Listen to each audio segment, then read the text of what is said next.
এই গাউসে পাকের আব্বার নাম হযরত আবু সালেহ মুসা জঙ্গি। ইনার নানার নাম আব্দুল্লাহ শাওমি। আব্দুল্লাহ শাওমি একজন বিশাল আকারের একজন আল্লাহর ওলি ছিলেন। এই আব্দুল্লাহ শাওমির কারামাত কি জানে? আব্দুল্লাহ শাওমির কারামাত, এই আব্দুল্লাহ শাওমির কারামাত যে একটা মানুষ, কয়েকজন মানুষ জঙ্গল দিয়ে সফর করছিল, হঠাৎ করে ডাকুতে ঘিরে নিয়েছে তাদেরকে। তার মুরিদগণ চিৎকার করে বলছে, হুজুর! জানো, যেমনই আওয়াজ দিয়েছেন হযরত আব্দুল্লাহ শাওমি হঠাৎ করে যেন জঙ্গলে এসে হাজির হয়ে গেছে। আর আব্দুল্লাহ শাওমির চেহারাখানাকে দেখে ডাকুরা কে কোন দিকে জঙ্গলের ভিতরে চলে গেল। ওই সমস্ত মুসাফির, সমস্ত কাফেলা তারা ঢুকতে লাগলো, খুঁজতে লাগলো যে আব্দুল্লাহ শাওমিকে এখনই দেখলাম, কোথায় চলে গেল।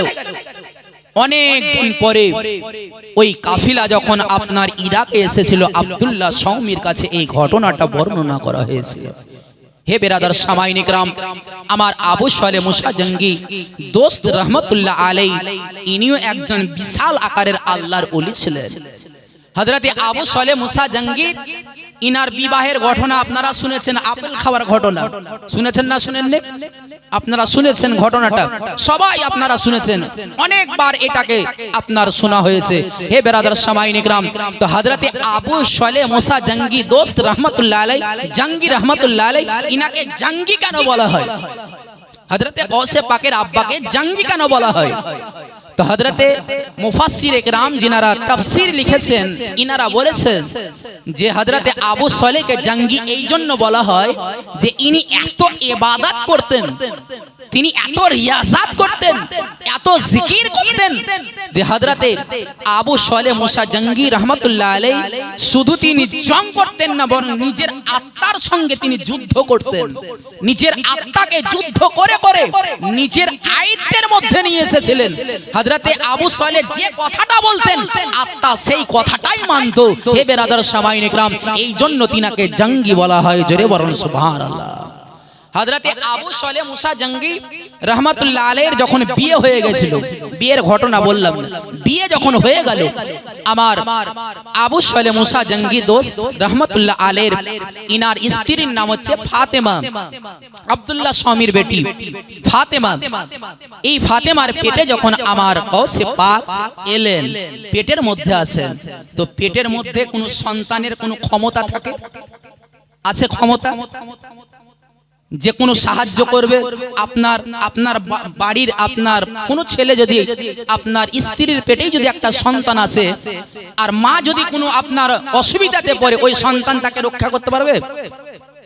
কিন্তু আমার গাউসে পাক করেছিলেন। সামাইন ইকরাম, হযরতে গাউসে পাক রাদিয়াল্লাহু তাআলা আনহু যখন তিনি মায়ের পেটে ছিলেন, বাবা হযরতে ফাতেমা যেন বাড়িতে আছেন, বাড়ির মধ্যে একটা পর্দা টাঙানো আছে, বাড়ির মধ্যে ফাতেমা একা আছে, বাড়িতে কেউ নাই।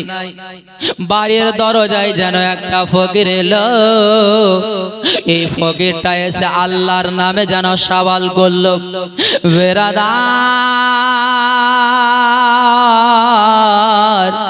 ওই ফাতেমার বাড়িটা আমার নবী মুস্তাফার বাড়ির আদর্শের মতো ছিল, যে নবীর দরবারে কোনো সওয়ালি এলে যেমন কোনো সওয়ালি ফেরত যেত না, কোনো ভিক্ষুক ফেরত যেত না, কোনো আপনার চাহনেওয়ালা ফেরত যেত না।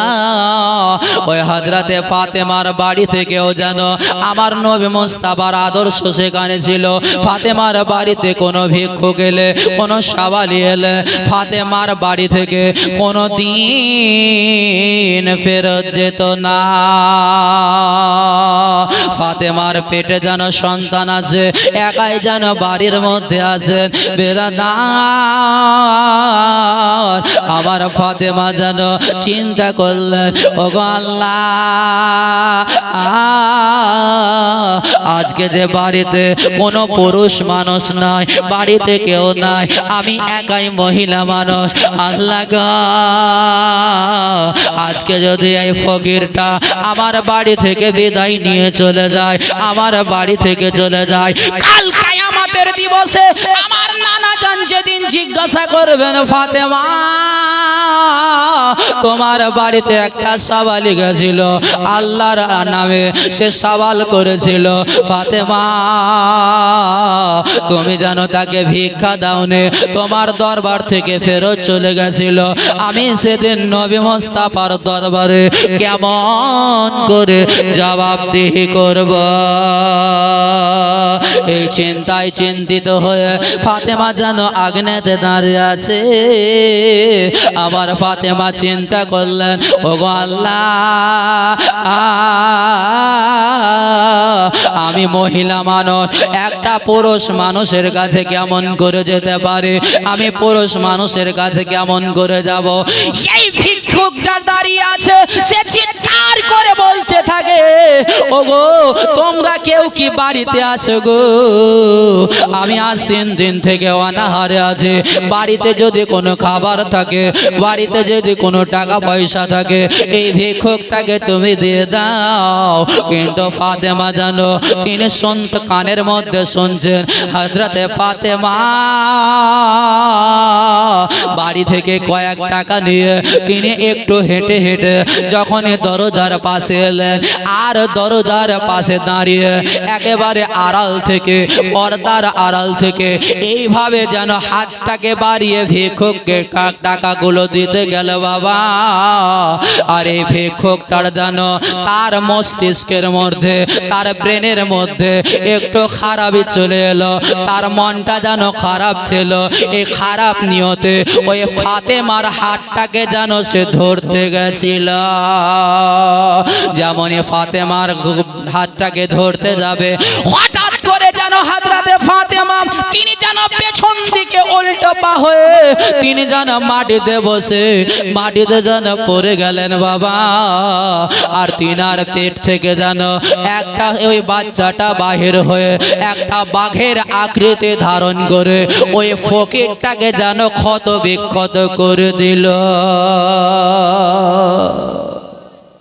হযরতে গাউসে পাক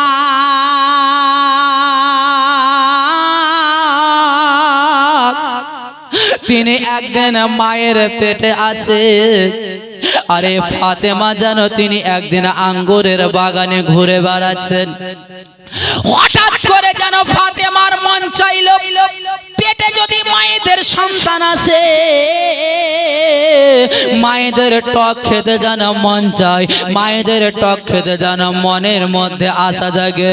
হযরতে ফাতেমার ভিতরে যেন আশা জাগলো, ওই টক আঙ্গুর গুলো পেরে পেরে আমি খাবো।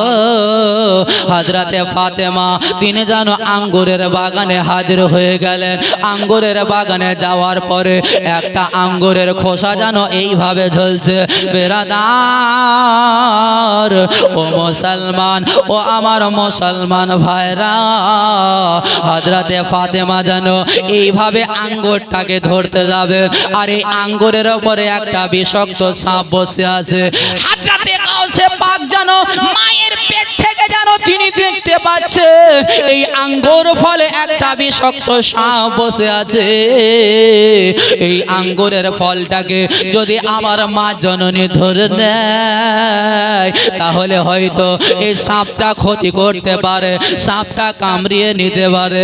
আমার গাউসে পাক তিনি যদি ইচ্ছা করতেন, মায়ের পেট থেকে বাহির হয়ে তিনি মাকে জানিয়ে দিতে পারতেন। কিন্তু বেরাদার, হযরতে গাউসে পাক চিন্তা করলেন, হয়তো আমার মা ভয় পাবে, এই কারণে হযরতে গাউসে পাক জানো মায়ের পেটে এমন ভাবে নড়াচড়া করতে লাগলেন,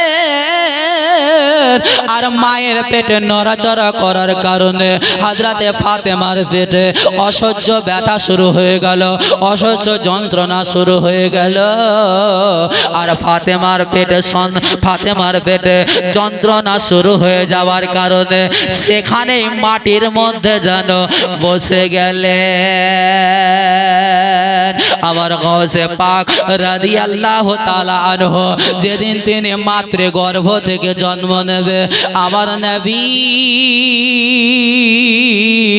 হযরতে আবু সালে মুসা জঙ্গিকে কিনে যেন স্বপ্ন দিয়েছিলেন, ওগো আবু সালে শোনো গো, আজকে তোমার ঘরে এমনই একটা সন্তান জন্ম নেবে, এমনই একটা সন্তান আসবে, ওগো আবু সালে শোনো, সে হচ্ছে আমার বেটা, তার নাম হবে আব্দুল কাদির। হযরতে গাউসে পাক যেদিন জন্ম নিয়েছিলেন, এই কিলান শহরের মধ্যে যত ছেলে জন্ম নিয়েছিল সমস্ত যেন ছেলে জন্ম নিয়েছিল। আর একটা ছেলে গাউসে পাকের সময় সমস্ত ছেলেগুলো যেন আল্লাহর ওলি হয়েছিল। হযরতে গাউসে পাক যেন রমজান মাসে তিনি বাবা জন্ম নিয়েছিলেন। আর জন্ম নেওয়ার পর থেকে গাউসে পাক প্রথম রোজা সকাল থেকে সন্ধ্যা পর্যন্ত মায়ের স্তন থেকে দুগ্ধ খেতেন না।